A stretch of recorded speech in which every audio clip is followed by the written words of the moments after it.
trained by the Marines at New River. All right, well, you can see after touchdown, the pilot tilts the nacelles actually to 97 degrees to provide the stopping thrust, thus completing the landing maneuver. Now, they have to have the engines tilted up in any event when they land because the props are so huge that they would be striking the ground if they were left, I don't know which degree on how far that they can go forward with the nacelles before. Navy's Super Hornet.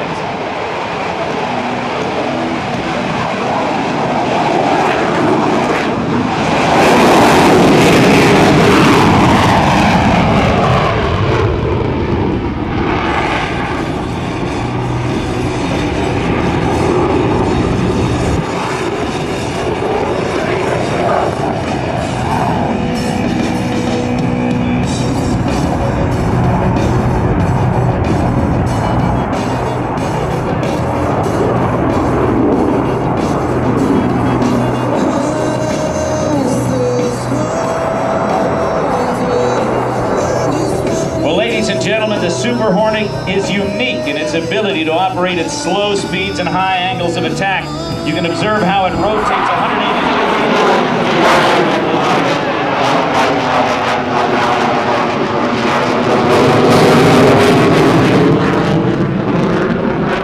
How's that for the sound of freedom? Now the Super Hornet pitches up. Watch him as he gets ready to reverse. Going straight up into the sky here over Marine Corps Air Station Miramar, quickly climbing through 5,000, 6,000 feet. They tilt their heads back, aiming toward the ground. As they head toward the ground, watch them flatten it out, and there's your downward vertical pirouette. The Super Hornet's engines produce over 44,000 pounds of thrust in full afterburner. This allows the aircraft to sustain 8 times the force of gravity in less than 1,500 feet. Whether in a dogfight or avoiding surface-to-air missiles, the ability of the Super Hornet to turn in a very tight space gives it a tremendous tactical advantage. This is the Hornet Minimum Radius Turn.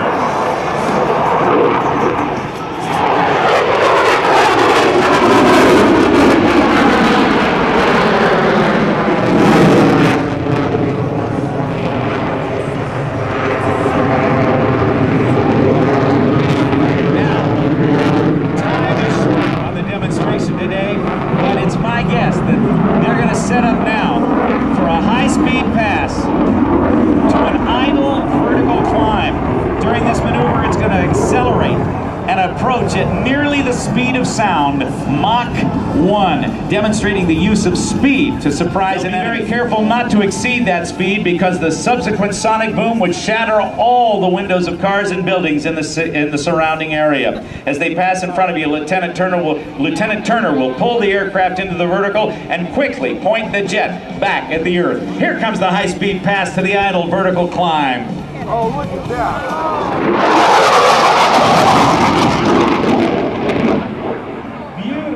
Beautiful shot of that vapor. Look at that, ladies and gentlemen.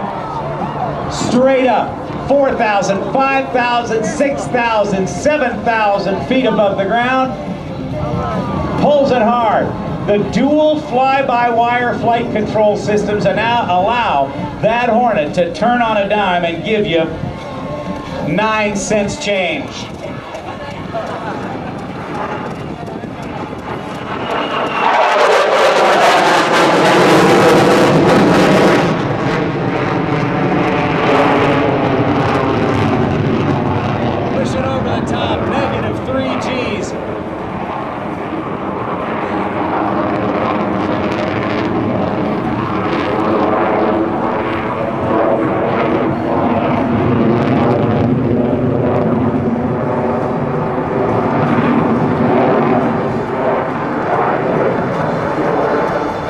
Flight crew just being beat up in that airplane right now. Watch them as they set up for a maneuver. known as the square loop. They will select full afterburner, pouring raw jet fuel into the exhaust, giving it an incredible amount of power as they set up for a four-sided square loop, 490-degree, very, very fast changes of direction as the Super Hornet comes across show center and pulls up 90 degrees for side one of the square loop. They'll go to about 3,000 feet above the ground.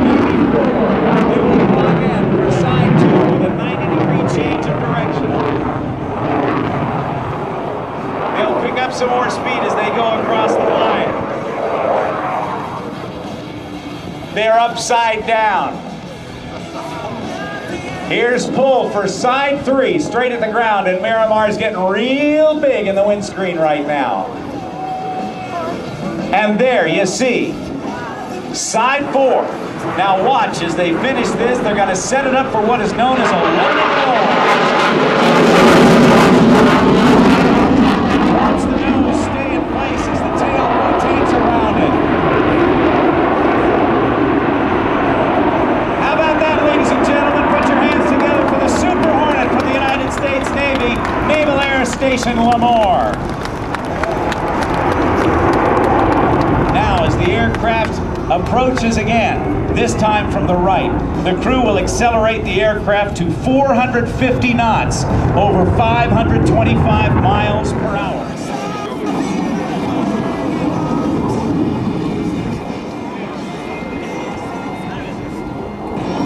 Now, I'm going to turn the music down so you can hear this. 525 miles per hour, a half a roll into the inverted and power back to idle. Listen to the inverted whisper pass.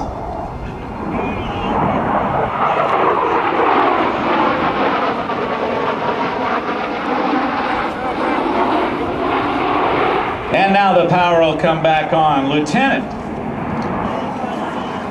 Mike Turner from Littleton, Colorado, and in the back seat, Lieutenant Chad Underwood, call sign Nuts from Virginia Beach, Virginia. Now they're going to set up for the high alpha pass, I believe. They'll slow the airplane down, slower than you've ever seen a 40,000-pound jet ever fly, bringing the nose up 25 degrees past the horizon. That angle of attack, or alpha as it is called, is made possible only because of the incredible fly-by-wire control system of the Super Hornet and the talent of the pilot and crew of this incredible aircraft. The nose is pitched up some 25 degrees above the horizon, flying only about 100 miles per hour across the ground.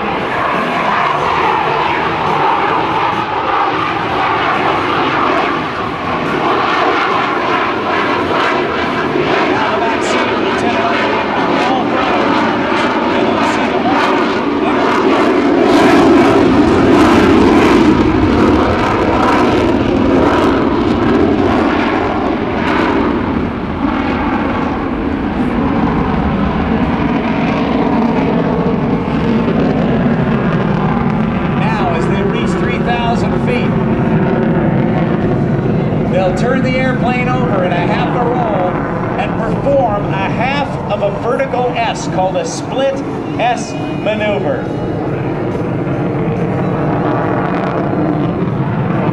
The job of a naval aviator is not complete until his or her aircraft is back aboard its floating home.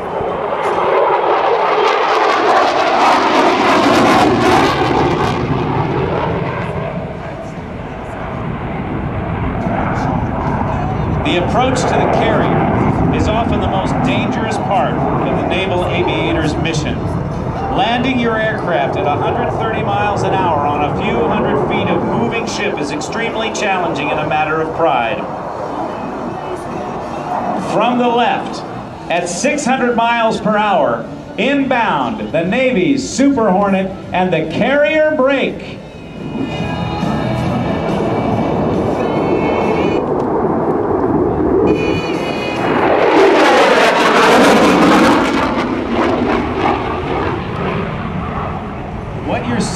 hear all of that moisture build up. We've got a lot of moisture in the air right now, and call it angel fuzz coming off the airplane, and that is the moisture being compressed.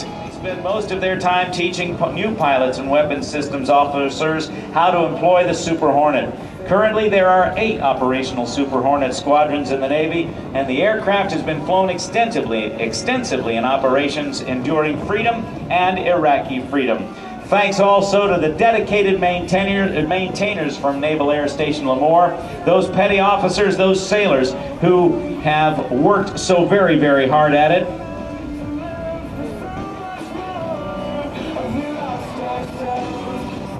On behalf of the United States Navy, we thank all of you for allowing these 2 pilots to demonstrate the A-18 Super Hornet here at Marine Corps Air Station Miramar.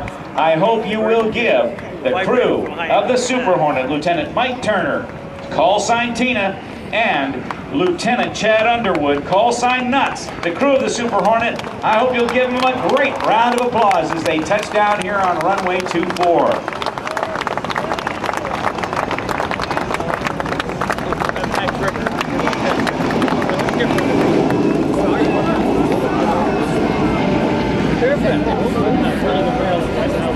Well, I'll tell you what, Rob, what an amazing airplane.